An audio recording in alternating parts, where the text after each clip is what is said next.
E te iwi tēnā katoa koutou, tēnā tātou. Tēnā tātou I roto I tēnei pō. Kia ora everybody, Che Wilson here from Che's channel, Te Pai Pai Waho. And as we wait for people to connect in, I'm going to start off with a karakia and then we will carry on with session 2, or episode 3, session 2, which is on Wairuatanga. Nā reira, kia karakia tātou. Tēnei te ara kei runga, tēnei te ara e rangi, tēnei te aro rangi rao ko papea takoto ake nei. Tēnei te pō nau mai te ao. Wakaoa te ara ki mui a tātou kia tū wini wini kia tū wana wana. Tēnei rā te whakaere ki e nei kuku kia wā te ara ki mui a tātou kia kōrero rero I ngā kōrero o te wā turuturo o hiti whakamaua kia tīna, hui e tāiki e. Tāiki e kia tātou. So kia ora everybody, hope everybody's well. Che Wilson here from Che's channel, Te Pai Pai Waho. And tonight's kōrero is session 2 on Wairuatanga, the seen and the unseen. And I gave an introduction last week, kia ora bro, gave an introduction last week on Wairuatanga. And I just completely forgot about it last night. So this is a catch-up.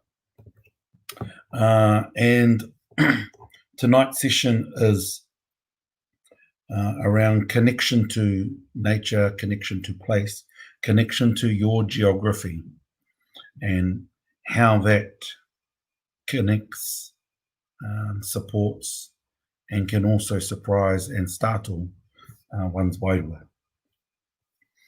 But before I do that, I'm here in Wanganui, getting ready for our AGM tomorrow.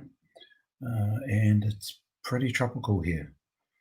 So hopefully everybody else is able to handle, tēnā koe cousin, hopefully everybody's able to handle this weather because I'm wilting like a flower, far out. Bueno. And one other thing before I get into it, I just want to acknowledge all of you that have graduated this week. My nephew Blake, my niece Wairua, and whoever else has graduated, congratulations. That's a mean effort.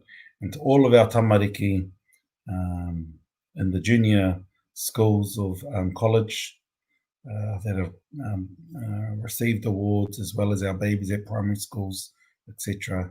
Tēnā rawa tu koutou. Mean effort for a pretty ruggly year. Bueno, let's get into things. So, as I said, Wairuatanga, the seen and the unseen, and I just want to make a couple of notes first. This is about, what I'm trying to do is share a Māori perspective of Wairuatanga. I'm not trying to share a Christian perspective, and I'm not trying to offend anybody who has different views to me, but just want to make that point. And I also noted last week, at the end of the day, Wairua is Wairua. It's got no faith, it's got no ethnicity to it, but you go to another country and you can feel the Wairua and the Māori of different places, and you communicate with that Māori, that Māori and that Wairua in the ways that you know how. So just wanted to make that point, and want to get straight into it. So connection to place, connection to nature, and how location, place, and the various energies of those places can help both inspire and invigorate you, as well as startle you when you haven't been there before in your current rendition of yourself. What do I mean by that? Well, whakapapa is whakapapa, and whakapapa is DNA. It's not just genealogy, but a key component of whakapapa is DNA, which is why when we recite our pepeha, we're reciting not only the mountains and the rivers that we come from, but we're reciting a connection to the places that fed us. And so when you go to certain places and you've never been there before, and you get a certain feeling about that place as if it's familiar, it's very likely that you have whakapapa to that place. And what it is it's your tupuna talking to your wairua to say, welcome home, or hey, you've taken long enough, where have you been? And science is catching up because they've realized that there is memory in DNA, i.e. there is memory in whakapapa. And I want to start here because it's connection to place that feeds your wairua. And as the saying goes, return to your mountains so you are purified by the winds of Tāwhiri Mātea. Hoki atu ki o maunga kia pure ngā hau o Tāwhiri Mātea. That proverb is all about connection to place, connection to a specific location where for generations it fed you both your tinana, your hinengaro, and your wairua. And so when you return to those places, it can also feed you. The challenges are we have all of these blocks, and some of those blocks are just the noise of today. Some of those blocks are how society tell us that you shouldn't worry about that stuff because it's just make-believe. Well, I'll tell you now, it's real. The thing is that we've been told that it's not real and have been brainwashed to think that it's mumbo-jumbo, when actually your reality is your reality. My reality is my reality. And for people to insult you and say that you're crazy is just a control of a society trying to have the final say. And the reason why there is often a lot of sickness is because people aren't allowed to be who they really are. And by connecting to nature and connecting to place, that will help you to then grow in more ways than one. It'll help you grow physically because by walking to those places, a lot of these places you can't drive to, so you've got to get out and walk. And yeah, I'll probably get a bit punga when I get out and walk at the moment. But you get out and walk, that helps physically.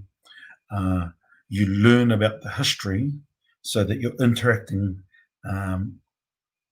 with your hinengaro.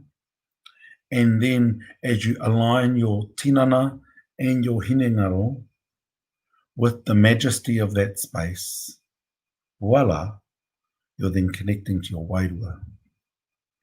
And it's really important because there's a big emphasis on exercising the body.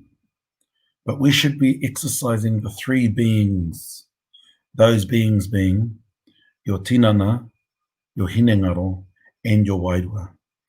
And the more we exercise the three of them, the more agile they will become. And as they become agile, that then allows you to connect to nature. And it's more than just going to a place. It's about going to that place and saying hello to that place. And you're okay. What do you mean saying hello to that place? When you see your maunga, mihi to your maunga. If he's a koro or a kuia, tēnā koe e kui, e tū e kui, tēnā koe e koro, e tū e koro. And what that does is it helps you to build a relationship with those geographical features that are important to your history, but also they are important because there's a special energy or magnetism that resides at those places, which is why our tupuna chose them. And you look at a whole range of hills in your tribal area. Why is it that that hill is the important one? I know where I come from. Yes, Ruapehu is very important to us. And yes, he's the tallest mountain in the island. But there's actually a really little hill that's just as important. And it's a very little hill. And so in every tribal area, there will be geographical features which might not be the tallest or might not be the largest, but there's a special energy or magnetism at that place, which is why it's then given a special recognition in your tribal history. And the more you connect to those places, the more you are able to build a relationship. And that relationship will then last for generations. There are also a lot of places where they are tapu. They are sacred, and the energy is so strong that our tupuna had certain restrictions around those places. What's happened is that over the past 150 odd years, we've had different prophetic movements and different Māori prophets, different Māori tohunga and matakite that have been to those places to clear those places. And the word in English is often said as clear. However, if you delve into it, often the word in Māori is wakatau or wakamoe. And so it's either to settle or calm the energy there or to put it to sleep. Very rarely do you ever hear the word wakamate.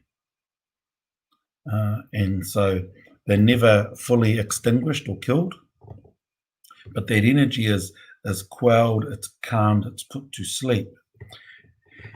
And that's done ngā wāhi matakana, e hora nei te mana te tapu teihi te wehi. E pū kai ana me ki te mana te tapu teihi te wehi. And so you have those places and different tohunga, poropiti, etc., have been to those places to have karakia there. What's really important is that energy still resides there, and even though those poropiti and tohunga may have cleared, but actually we need to be mindful that 9 times out of 10 those places only went through a form of wakatau or wakamoe. And the more we learn our history, the more we are then mindful of those places. There are examples of where people have land returned back to them through treaty settlement, and those tribes will go out and have a karakia, not just because they're wāhi tapu, but also when they're not wāhi tapu, because you just don't know what's happened there. And when an accident happens, trauma associated with that accident then is embedded into those places. And so you have to have karakia to clear te wakawatea or wakatau those places to ensure that nothing rubs off on anyone else. Which takes me to the next point. When you're out in nature, when you're at these different places, you can then also feel funny. And if you ever do feel funny, there are many ways to acknowledge those places. One way is through karakia. Another way is to do it in a way where you can recognize that place, get it out, put it down, and then move away from that, carry on your business, especially if you're hunting and all of that. And it's important that you do those things just to respect that place and to trust your puku. To trust your puku, because this thing and this thing can get in the way of the true senses. And so you always go back to your gut instincts because they're pretty solid. So just wanted to talk about connection to nature and connection to place to ensure that people understand that, it's a big world out there, and it's not crazy if you feel something different or something that's a bit off key.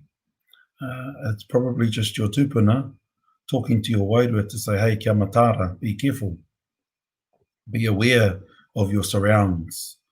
And this isn't to freak anyone out, but this is about us being conscious of what's around us so that you can then work with whatever's around you and just say, hello, tēnā koutou, I'm not here to disrespect. Or to say, tēnā koe, tchau, been a long time.